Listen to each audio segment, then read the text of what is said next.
a period of really cruel and violent innovation and transformation in the 19th century, there were real benefits in public health, in mobility, in nutrition, in education. But then somewhere around 1950, the improvements were all insubstantial and excessive. And you know, so the cars of 1950 were essentially fine. Of course, you know, most of the improvements have gone into not safety, some, but against, you know, the automobile industry. They are not more environmentally benign, just a little more. And the rest is just pampering, distracting, insulating people from the environment. And then the second one is to point out that with every technological innovation, a loss is connected. And an example is childhood diseases, right? So, did you go through scarlet fever and these are very engaging experiences, right? Mm-hmm. I mean, they're memorable. Fevers, the parents are worried, you know, and then once you rise from the sickbed, the world has never looked as normal, as gorgeous. And so vaccination has brought with it a loss, but a loss that is far outweighed by the gain.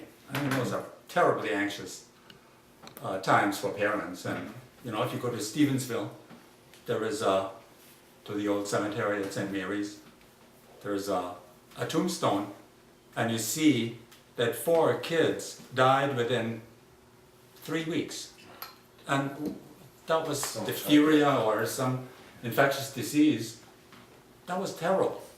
So, yay for technology.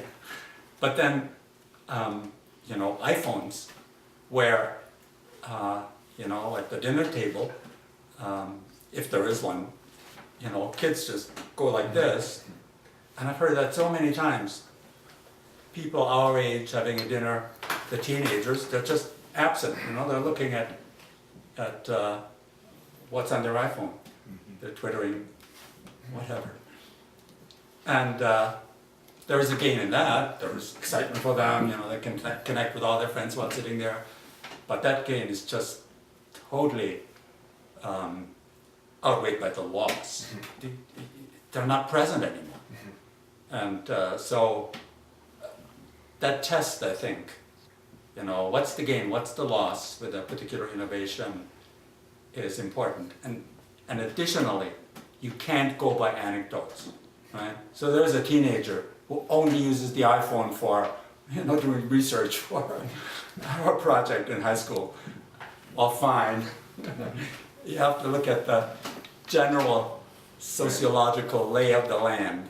What's the typical way which people take up a new device, and that's the subtle force of technology that, you know, without our realizing it, shapes and reshapes our lives.